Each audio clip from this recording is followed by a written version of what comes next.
Welcome to study pieces channel. सभी दोस्तों को नमस्कार। मैं अशोक, आप सभी लोगों का स्वागत करते हैं। चलिए आज हम जो 69th बीपीएससी है उसके लिए जो एग्रीकल्चर सेक्टर से अगर रिलेटेड कुछ क्वेश्चन आएगा मेंस के अंदर, तो उसको हम कैसे डील करेंगे, तो उस चीज़ों को हम लोग देखते हैं। चलिए, तो आज है जैसे कि एग्रीकल्चर, तो हेडलाइन में डन है agriculture sector of India problem solution and way forward. तो इससे रिलेटेड एग्रीकल्चर से रिलेटेड कुछ भी चीज़ें अगर आती है कि इंडिया में एग्रीकल्चर के क्या ड्रॉबैक के क्या रीज़न है, क्या क्या प्रॉब्लम फेस करना पड़ता है, क्या क्या सोल्यूशन दिया जा सकता है जो कि एग्रीकल्चर को सही किया जा सके, तो उसके रिगार्डिंग मैं बात करूँगा। और उसी ये जो आर्टिकल ये है अभी जो जैसे 4th जो एग्रीकल्चर रोड मैप है बिहार गवर्नमेंट का, उसको प्रेसिडेंट ऑफ इंडिया ने लॉन्च किया है। तो उस पॉइंट को भी हम लोग देखेंगे कि लास्ट कल के वीडियो में मैंने उस पॉइंट को 4th एग्रीकल्चर रोड मैप को डिस्कस कर दिया, लेकिन कुछ पॉइंट अभी भी डिस्कस करेंगे। चलिए, तो देखिए, अगर इंट्रो लिखना हो एग्रीकल्चर सेक्टर से रिलेटेड आए कुछ भी, जैसे GS2 के जो पार्ट टू के अंदर अगर क्वेश्चन आता है तो आप उसमें किस तरीके से उसको डील करेंगे, तो इसी चीज़ को हम लोग अभी देखते हैं। ठीक है, तो Indian economy and geography sector जो है उसके अंदर ऐसे क्वेश्चन पूछे जा सकते हैं। तो चलिए, तो एग्रीकल्चर का इंट्रो, जैसे economic transformation of a developing country, economic transformation of A developing country like India crucially dependent on the performance of its agriculture and allied sector. This sector plays significant role in rural livelihood, employment, national food security. It happened to the largest source of livelihood in India. तो इस सब का कहने का मतलब है कि देखिए 3-4 चीज़ें आपको याद रखनी पड़ेगा अगर एग्रीकल्चर सेक्टर से ले क्या है। तो जो लगभग जो इसके जो है डिपेंडेंट जो है एग्रीकल्चर पे लगभग हाफ ऑफ द पॉपुलेशन है। अलाइड सेक्टर पे ये क्या क्या रोल सिग्निफिकेंट कैसे रोल प्ले कर सकता है, तो लाइवलीहुड प्रोवाइड करा के, एम्प्लॉयमेंट प्रोवाइड करा के, फूड सिक्योरिटी प्रोवाइड करा के, और जो एक लाइवलीहुड मतलब एम्प्लॉयमेंट वगैरह जो है ये देते हैं। तो अलाइड सेक्टर क्या होता है? अलाइड सेक्टर होता है आपका जैसे एग्रीकल्चर से डिपेंडेंट जो सेक्टर होते हैं, जैसे कि फिशरी हो गया आपका, ठीक है, मुर्गी पालन हो गया, और क्या कहते हैं इसके साथ साथ जो ये एनिमल जो एनिमल हस्बेंड्री कहते हैं कि पशुपालन वगैरह, ये सारी चीज़ें जो होती है अलाइड सेक्टर के अंदर आ जाते हैं कि एग्रीकल्चर के साथ साथ जो एग्रीकल्चर के ऊपर डिपेंडेंट होते हैं या उससे रिलेटेड करके एक साथ किया जा सकता है, उसको अलाइड सेक्टर कहा जाता है। ठीक है, तो इस तरीके से आप इंट्रोडक्शन एक स्टार्ट कर सकते हैं कि भाई इंडियन किसी भी डेवलपिंग कंट्री के अगर ट्रांसफॉर्मेशन करना है, अगर इकोनॉमिक डेवलपमेंट करना है, तो एग्रीकल्चर सेक्टर एक सिग्निफिकेंट रोल प्ले करता है। क्योंकि जो लगभग इंडिया के अगर अभी भी देखेंगे तो लगभग 40 to 50% जो पॉपुलेशन है वो एग्रीकल्चर के ऊपर डिपेंडेंट है। लेकिन वही अगर बिहार के सेंस में देखेंगे तो बिहार में अभी भी लगभग 80% पॉपुलेशन जो है आपके एग्रीकल्चर पे डिपेंडेंट है। किस पे है? एग्रीकल्चर के ऊपर डिपेंडेंट है।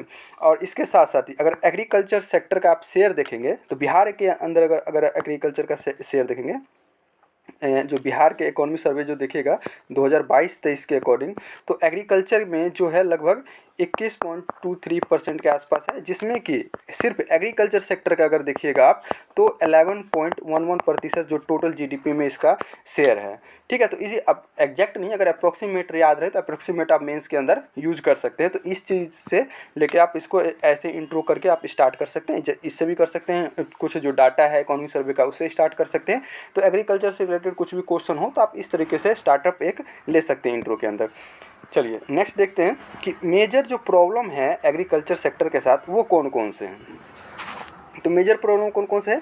तो ये है अन इकोनॉमिकल फ्रेगमेंटेड लैंड होल्डिंग, कि जो अन इकोनॉमिकल मतलब जो इकोनॉमिकल है, इसका मतलब कि जो इकोनॉमी के बेसिस पे जो लैंड फार्मिंग चाहिए, जैसे कि आप देखिएगा कि कहीं कहीं जैसे हरियाणा हो गया, हरियाणा पंजाब, हरियाणा पंजाब में क्या है कि यहाँ पे जो लैंड का एरिया है ना बहुत बड़े बड़े है, छोटे छोटे टुकड़ों में लैंड नहीं बटा हुआ है, बड़े बड़े टुकड़ों के अंदर लैंड, जिससे क्या होता है कि अगर लैंड बड़ा है तो इनपुट कॉस्ट जो आता है आपका, इनपुट कॉस्ट वो आपका बहुत कम पड़ता है, कम लेबर के अंदर आप ज़्यादा प्रोडक्टिविटी कर सकते हैं, और वहाँ जो ओवरऑल जो प्रोडक्शन होता है, यील्ड जो होती है, यील्ड जो आपकी जो प्राप्ति होती है, उत्पादनता जो होती है, वो जो आपकी इंक्रीज होती है। इससे क्या होता है कि फार्मर की जो इनकम इंप्रूव होता है, और भी जो एक्टिविटी है वो उसकी आराम से किया जाता है, और जो उनका इरिगेशन प्रोसेस है वो आसानी से होता है। क्योंकि आप मान लीजिए कि आप एक ये खेत है, ठीक है, ये पूरा एक एरिया है, किसी का 1 कट्ठा खेत यहाँ है, 1 कट्ठा खेत यहाँ है, 1 कट्ठा खेत यहाँ है, तो आप पहले यहाँ पे इरीगेशन के लिए अलग से पेमेंट कीजिए, यहाँ पर इरीगेशन के लिए अलग से कीजिए, यहाँ पर इरीगेशन,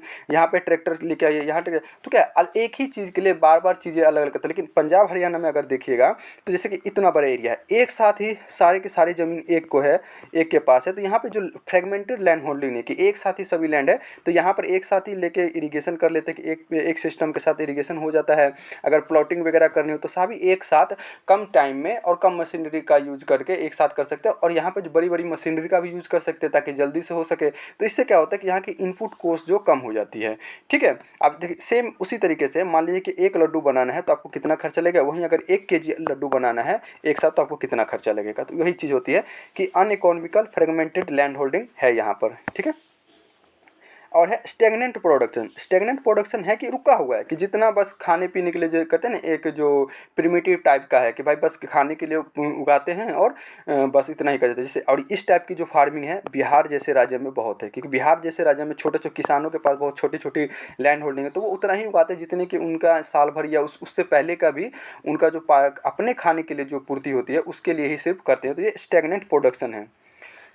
देन देखते हैं farmer have the bear double stress. आप देखिए इसमें डबल स्ट्रेस कैसे होता है। Double stress in the sense हो गया कि मान लीजिए कि प्रोडक्शन ज़्यादा हो गया, क्या हो गया, प्रोडक्शन आपका ज़्यादा हो गया। ठीक है, प्रोडक्शन ज़्यादा हो गया तो मार्केट में क्या हो जाएगी, मार्केट में क्या होगा, प्रोडक्शन ज़्यादा है, प्रोडक्शन ज़्यादा है तो आपकी सप्लाई बढ़ जाएगी, सप्लाई बढ़ जाएगी तो इससे क्या होगा क्या कि जो सप्लाई अगर बढ़ जाएगी तो यहाँ जो मार्केट के अंदर जो डिमांड है ये आपकी कम हो जाएगी।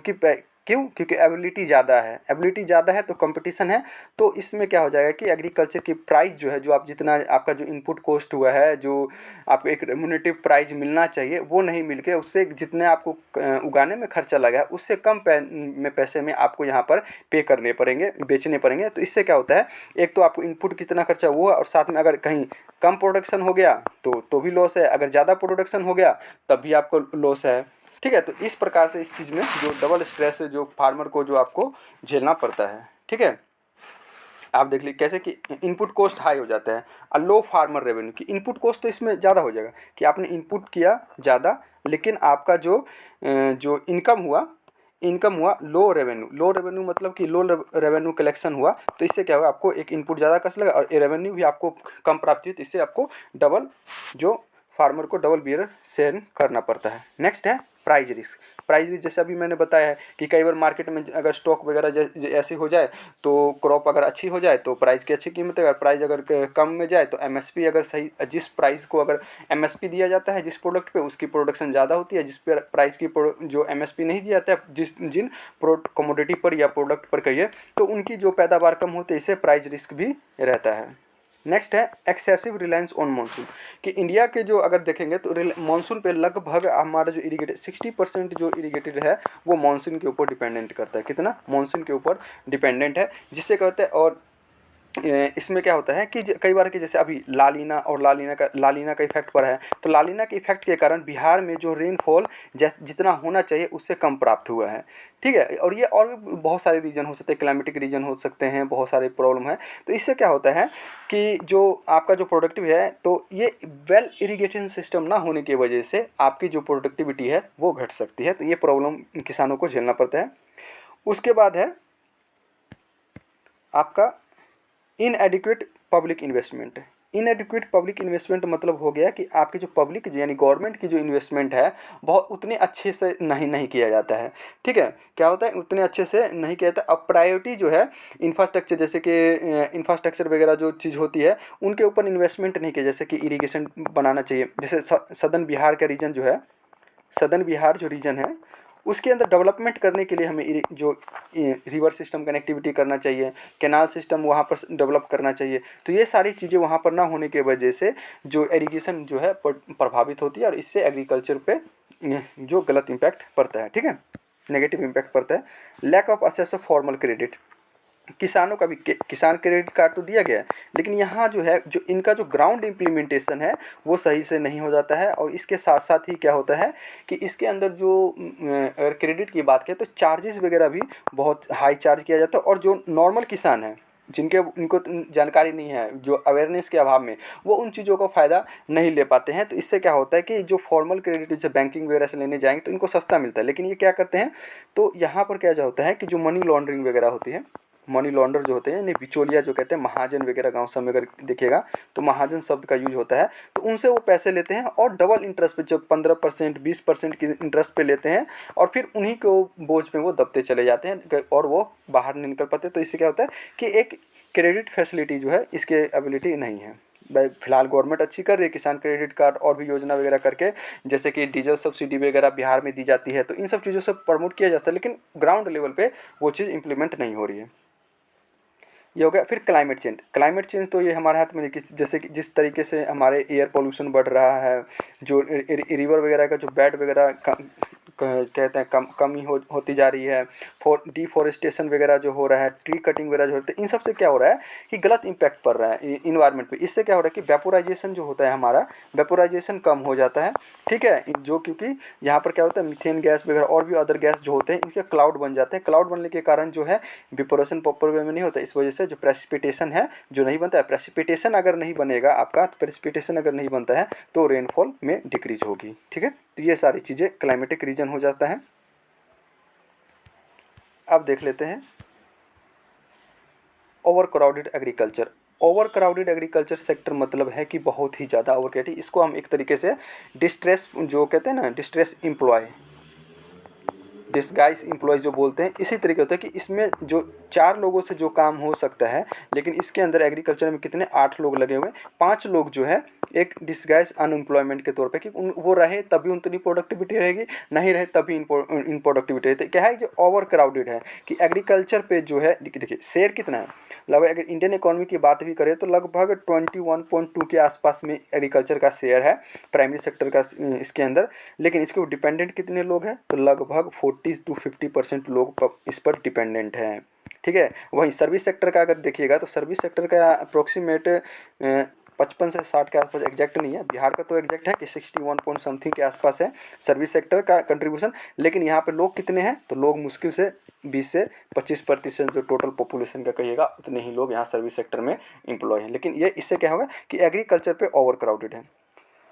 Faulty and ineffective implementation of policy programme, जो भी स्कीम चल, जैसे पीएम किसान स्कीम है, पीएम फसल बीमा योजना है, तो इन सभी जो कृषि सिंचाई योजना है, तो इन सभी चीज़ों जो पॉलिसीज़ वगैरह है, प्रोग्राम वगैरह है, योजना है, इनका ग्राउंड लेवल पे इम्प्लीमेंटेशन नहीं होता है, ठीक है। तो ये सारी चीज़ें जो रीजन है अनप्रोडक्टिविटी के, ठीक है, उसके साथ और भी बहुत सारी प्रॉब्लम हो सकती है, मैंने अभी फ़िलहाल में इतना ही कवर किया है, ठीक है।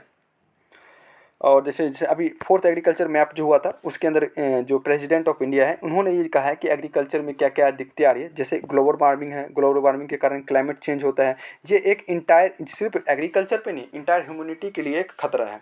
साथ में देखिए जो ग्लोबल वार्मिंग होता है इसका सबसे गलत इम्पैक्ट किस पे पड़ता है, पुअर लोगों पे, सबसे ज़्यादा के पुअरेस्ट जो होते हैं उन पर से आज ज़्यादा इफेक्ट पड़ता है। लिटल रेनफॉल देख इस बार जो बिहार रिसीव लिटल रेनफॉल, उसके बाद इन्होंने कहा था कि जो इसको कंजर्व कैसे किया जा सके, जो इरिगेशन सिस्टम वगैरह डेवलप है वाटर, तो इरिगेशन के लिए क्या कहते हैं, तो वाटर कंजर्वेशन होना चाहिए, रिवर पॉन्ड वगैरह आइडेंटिफाई करना चाहिए, उसको रिनोवेट करना चाहिए, ठीक है। कंजर्वेशन है to maintain the identity, very important play intention of water की आइडेंटिटी, कि जो चीज़ें कहाँ पर, जैसे अभी जो बिहार में और ऑल ओवर इंडिया पे चल रहा है कि सरोवर प्रोग्राम चल रहा है, तो उन सब में क्या है कि जो भी पॉन्ड्स वगैरह है यानी कि तालाब वगैरह उन सबको रिजनरेट करने के, दोबारा से पुनर्जन करने के काम चल रही है, ठीक है। तो ये सारी प्रॉब्लम एग्रीकल्चर को फेल ना करना पड़ता है। आप देखते हैं कि एग्रीकल्चर प्रॉब्लम को टैकल कैसे करें, how to tackle agriculture problem, ठीक है। तो इसमें जो कहा है प्रेसिडेंट ऑफ इंडिया ने इसमें यहाँ पे डिस्कस किया है, मैं उस चीज़ को करता हूँ, फिर आगे भी कुछ पॉइंट्स हैं। जैसे जो क्लाइमेट रेजिलियंट, जो एग्रीकल्चर जो है ना ऐसा होना चाहिए कि आपके क्लाइमेट रेजिलियंट है, जैसे टेक्नोलॉजी वगैरह का यूज़ करते, जीएम क्रॉप वगैरह है, इन सब चीज़ों का यूज़, ताकि क्लाइमेट के अकॉर्डिंग आपका जो है क्लाइमेट में अगर कोई चेंजेस आता है तो आपका प्रोडक्टिविटी जो है वो डिक्रीज ना हो, तो क्लाइमेट रेजिलियंट एग्रीकल्चर को इम्प्लीमेंट करना चाहिए।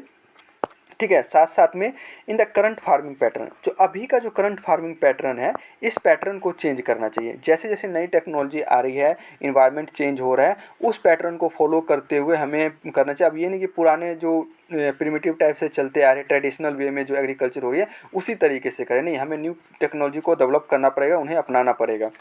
बायोडाइवर्सिटी को प्रमोट करें। बायोडाइवर्सिटी प्रमोट करना, बायोडाइवर्सिटी मतलब कि बहुत सारी चीज़ें को एग्जिस्ट होने चाहिए इन्वायरमेंट में, जैसे कि है तो घास घूस ये चीज़ हो गया, जानवर हो गए, ये सारी चीज़ें, पेड़ पौधे हो गए, तो इन सभी चीज़ों को प्रमोट करना चाहिए ताकि जो वाटर लेवल का कंजर्वेशन होना चाहिए, तो इन सब चीज़ों से ये प्रमोट होना चाहिए। Exploitation of water resource can be reduce, कि जो जैसे ग्राउंड वाटर जो अगर देखेगा इरिगेशन के लिए सबसे ज़्यादा ग्राउंड वाटर यूज़ किया जाता है बिहार होगा और अदर गवर्नमेंट के अंदर, तो इन सब चीज़ों पे एक बेटर इम्प्लीमेंट और सस्टेनेबल वे में इसको यूज करना चाहिए। सॉइल फर्टिलिटी, सॉइल की कैसी, सॉइल की फर्टिलिटी कैसे, उसको कैसे इंप्रूव किया जा सके, इसके लिए भी कहते हैं सॉइल किसान क्रेडिट कार्ड भी जो लॉन्च किया गया है। बिहार के अंदर अभी जो भागलपुर यूनिवर्सिटी है वहाँ पे सॉइल टेस्टिंग के लैब बनाए जा रहे हैं। तो इन सब चीज़ों को आप देख करके सॉइल की जो फर्टिलिटी है उसको बनाए रखना चाहिए।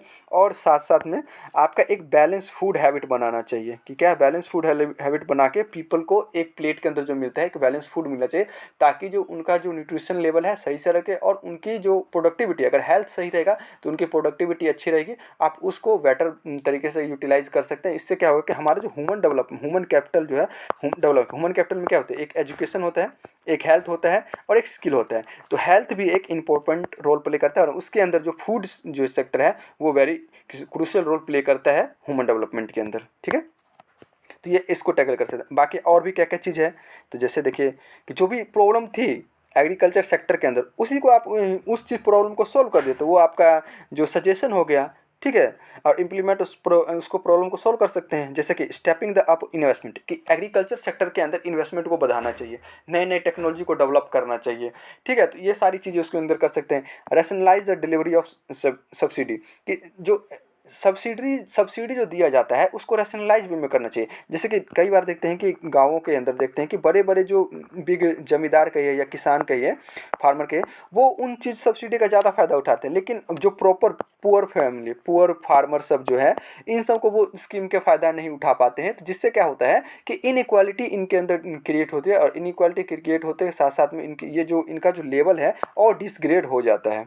ठीक है, तो रैशनलाइज वे में सब्सिडी को इम्प्लीमेंट करना चाहिए। एक्सटेंशन सर्विस मतलब होता है कि आप जो फार्मर वगैरह है उन सबको आप अवेयर कीजिए। जैसे कि अभी चलाता है किसान रेडियो वगैरह चलाया जाता है, ठीक है, इन सब के माध्यम से किसान टेलीविज़न चलाया जाता है। तो इन सभी के माध्यम से क्या होता है, किसान को अवेयर किया जाता है, उनको स्किल दिया जाता है कि सॉइल की टेस्टिंग की कैसे की जानी है, बुआई कब करनी है आपको, और साथ साथ में क्या कहते हैं जो वेदर का इन्फॉर्मेशन कैसे है क्या रहेगा। तो ये सारी चीज़ें एक्सटेंशन सर्विस आपको प्रोवाइड करवाना चाहिए।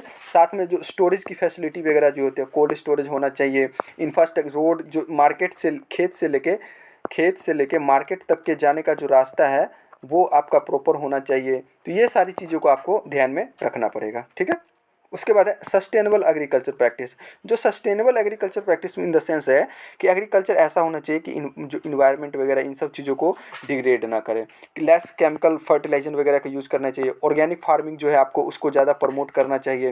ठीक है, ये इन सब चीज़ें सस्टेनेबल वे में एग्रीकल्चर का ये हो गया। फॉर्मल क्रेडिट, कि एक फॉर्मल क्रेडिट देना चाहिए जो किसानों को, ताकि लेस इन्वेस्टमेंट रेट पे, ताकि आसानी से फार्मर जब भी उनको जरूरत हो ताकि ईजिली वो बैंकों से क्रेडिट ले सके, जैसे कि नाबार्ड वगैरह जो होता है, national agriculture bank for rural development. तो ये सब भी जो है एग्रीकल्चर लोन, इंफ्रास्ट्रक्चर डेवलपमेंट के लिए लोन प्रोवाइड कराते हैं।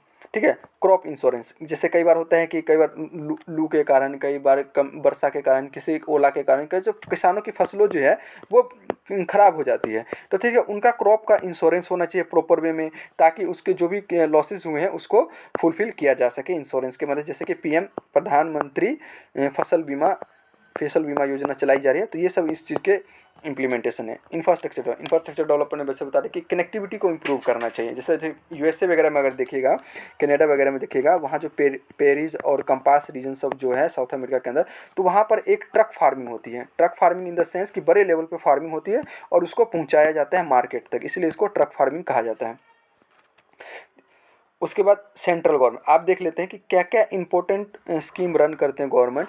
जो इंफ्रास्ट्रक्चर को एग्रीकल्चर को डेवलपमेंट करने के लिए। तो क्या क्या है, तो सेंट्रल गवर्नमेंट इनिशिएटिव, तो सेंट्रल गवर्नमेंट ने कौन कौन से इनिशिएटिव लिए, जैसे पीएम किसान स्कीम। पीएम किसान स्कीम के इसके अंदर जो 6,000 रुपये पर ईयर अब गवर्नमेंट जो किसानों को प्रोवाइड करवाएगी 2-2 हज़ार रुपये करके, ठीक है, 3 इंस्टॉलमेंट में इनपुट क्रेडिट इनपुट करने के लिए। उसके बाद पीएम किसान मानधन योजना। पीएम किसान मानधन की योजना के अंदर जो गवर्नमेंट जो है किसानों को प्रोवाइड करवाती है फैसिलिटी, ताकि जो उनका इंफ्रास्ट्रक्चर है और जो ओवरऑल प्लेसमेंट जो है उसको किसान को मिल सके, ठीक है। अब चलते हैं, इसमें क्या है, पीएम किसान योजना के अंदर it is a pension scheme for the small and marginal farmer. क्या क्या पीएम किसान क्या है, पीएम किसान मानधन योजना क्या है कि ये एक तरह का एक पेंशन स्कीम है। जैसे रिटायरमेंट के बाद जो गवर्नमेंट एम्प्लॉय को पेंशन दिया जाता है, उसी प्रकार से एक कुछ अमाउंट पे करके आप जमा कराते रहिएगा, तो आपको जो किसानों जो एज आएगी 60 के आसपास के बाद, आपको हर मंथ कुछ न कुछ एक पेंशन के रूप में गवर्नमेंट के द्वारा दिया जाएगा।